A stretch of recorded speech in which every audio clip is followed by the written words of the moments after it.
we've got another new Superman. Is it any good? From the crypt, from the crypt. What's going on, everybody? Welcome back to From the Crypt. I'm Derek, and today I'm talking about Superman, directed by James Gunn. This was released July 11th in theaters, and it just dropped on VOD August 15th.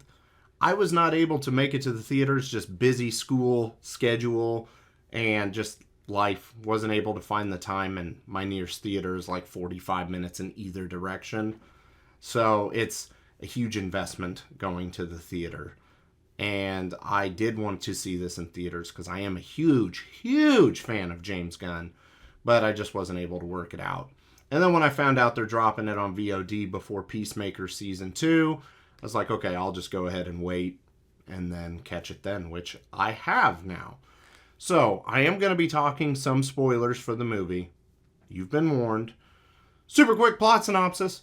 We witness a Superman who has been Superman for 3 years take on his most lethal foe and experience his first defeat.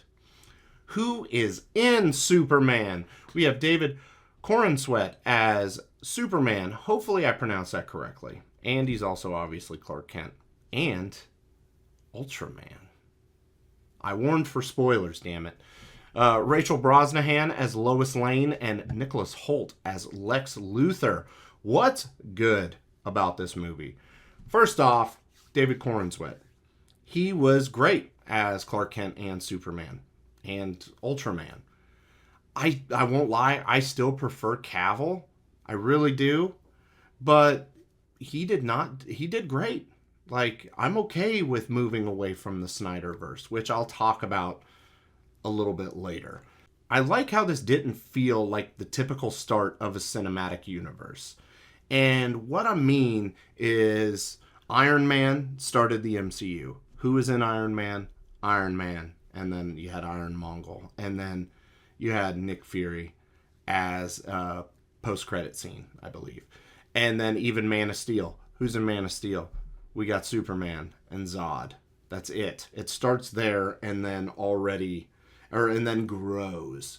This, on the other hand, we had Superman, we had Green Lantern, we had Mr. Terrific, we had Hawkgirl.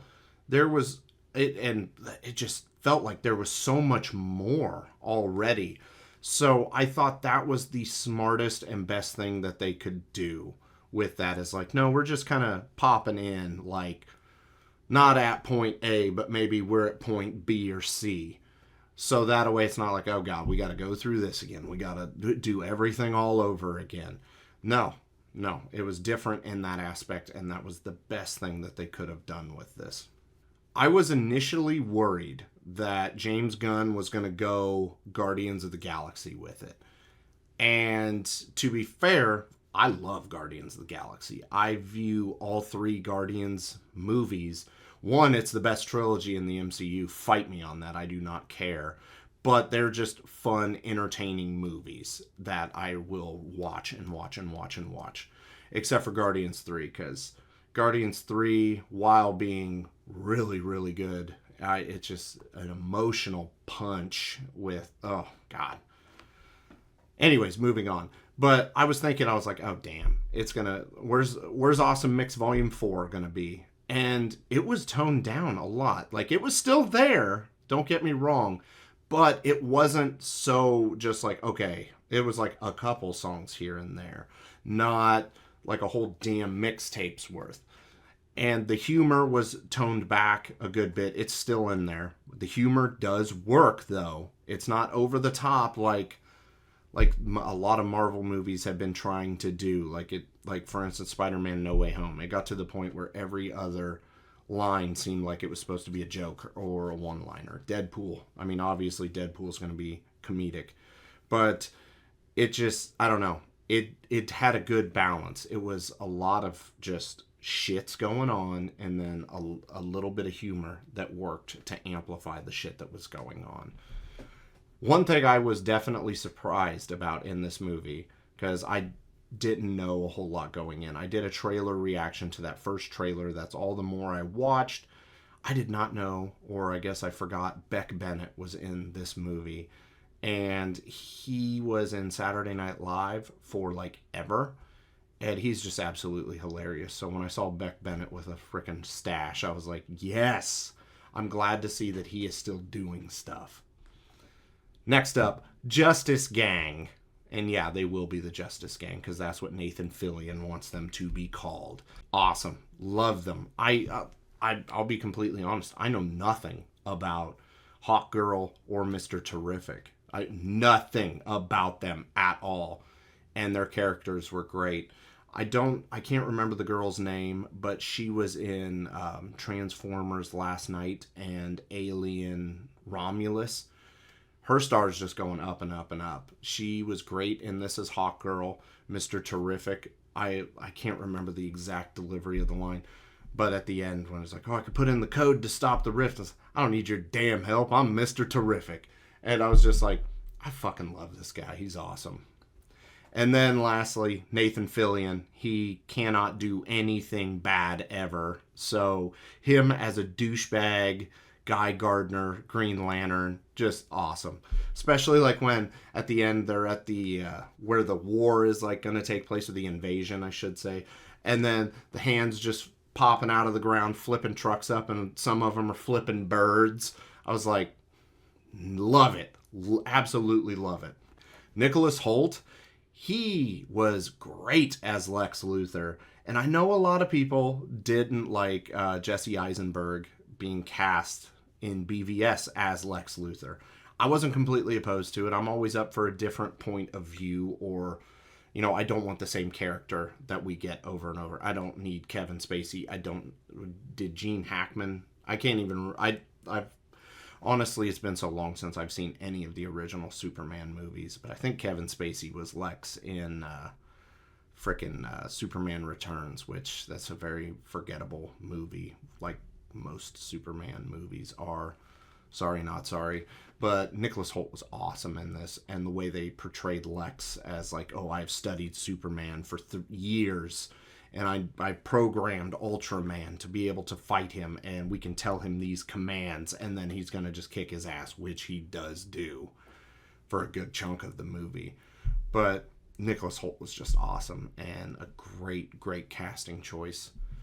Last thing I'm going to mention is Crypto. I'm an animal lover, and Crypto was hilarious. And I also, I don't know a lot about Superman in the comics, but the fact that, like, Clark was literally, like, the whole movie's just like, now he's got nobody, and he's probably scared and alone. And he's not there to love Crypto. He's there to watch Crypto.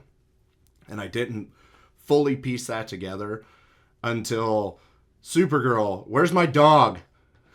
And I was like, oh, okay, that makes a hell of a lot more sense. And then when him and Gary, or number 4, are talking, it's like, oh, that's why that dog's just out of control. No boundaries. And then Crypto's like literally bouncing her off the floor, and she's loving every minute of it. Crypto was awesome, and he was a very big part in the movie. And originally I didn't know how that was going to work, but the way everything played out, just absolutely fucking perfect. James Gunn knocked this one out of the park. All right, what's bad about Superman? Now, I've kind of already hinted at the fact that I'm not a big Superman fan. I am a Batman guy, through and through. Have been since I was like 3 years old. So I don't know a whole lot about Superman, more than most, but I know there's definitely the majority of people that know more about him. So I wasn't like, oh, that's not comic accurate or whatever. I wasn't like that at all. So going in with the knowledge I had about Superman, I seriously did not have any complaints about this movie. It entertained me. I learned about new characters. There was great action. Like, it did everything that, honestly, a comic book movie, a superhero movie, needs to do, in my opinion. All right, last thing I'm going to talk about. This isn't a what's good or what's bad thing. As I watched this video, and I guess I must have had my head in the sand that I didn't realize fans of the Snyderverse, I guess, boycotted this movie, or they were buying tickets and then returning them at the last minute. Why are we being shitty? Like, I get it. I defend BVS on a daily basis. I love BVS. But it didn't work. And it sucks, I get it. But being, I guess, bitches about it isn't gonna fucking change anything. Like, we got our Justice League. We got our Snyder Cut, which we needed badly, because Justice League was one of the worst movies I've ever seen. But it ran its course. We didn't get the full thing. There, like, we move on. Like, so I guess I don't understand why people act that way, because James Gunn is a great fucking director and a great writer. And if this would have been in less competent hands, I can understand being worried and concerned. But even the second James Gunn was announced as the head of DCU, and then that he was going to be directing this, I knew it was going to be good. I guess I just don't understand why other people didn't get that memo. And if you don't like James Gunn, sorry, but it appeared like more people didn't like Zack Snyder. I'm not one of them, but the majority, I guess, didn't care for it. So I guess stop being bitches. That's all I got about that. All right, so rewatch by review. Would I rewatch this? Yes. Oh, yes. I am definitely planning on rewatching this. Would I buy it? Hell yes. This is a day one purchase for me. Not just because I collect, like, all those up there are like DC movies. All those right there. I know I got stuff in the way. Those are my Marvel movies. I collect all of them. But this one, like the last few Marvel movies, I've been buying begrudgingly. I will not lie, because the last good thing Marvel put out, in my opinion, like really good thing, was Guardians 3, which James Gunn also wrote and directed. Other than that, it's been not that great. I haven't seen Fantastic Four, so hold off on that. But whenever I get around to that, I will talk about it. Okay, what score am I going to give Superman? This is a 9.5. Easy. This was one of the best movies I've seen this year. I was entertained. It felt new. It felt fresh. Yeah. I mean, it's easily the best superhero movie of the year for me. And probably last year. Because even though Deadpool and Wolverine was good, I still found myself being like, it didn't hit like 1 and 2 did. And yeah, James Gunn injected himself into this, and yeah, he fucking crushed it. He knocked it out of the park. The DC, we've got a lot to be excited about. A lot. And this ultimately ends up being a good thing, because if DC starts putting out good products consistently, which I really want to believe that they are going to, that's going to cause Marvel to step their fucking game up, because I don't care if you're a Marvel diehard.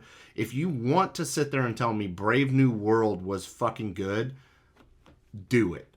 That movie was awful. The Marvels was awful. A lot of the shows have been bad. There have been good stuff here and there, or there has been good stuff here and there. But Marvel's been dropping the ball fucking big time for quite a while. And competition will only make them tighten it up and make better movies. So ultimately, everybody should be hoping for the DCU to be successful. So that way the MCU continues to be successful as well. That's just my take on it. But that will do it for Superman, guys. Make sure to comment your thoughts down below. Let's talk about Superman. Educate me, please. Did I miss anything in this review? Was there something I should have been pissed about and wasn't? Let me know. Comment it. And also, if you're not subscribed to the channel, please consider subscribing. I know we would greatly appreciate it. We don't get to really do this and have as much fun as we can have without people listening. So please. And yeah, I already said, get involved in the comments. We want to talk. We want to talk. We love to talk. But yeah, I guess that will do it. So until next time, guys, have a good one. Outro.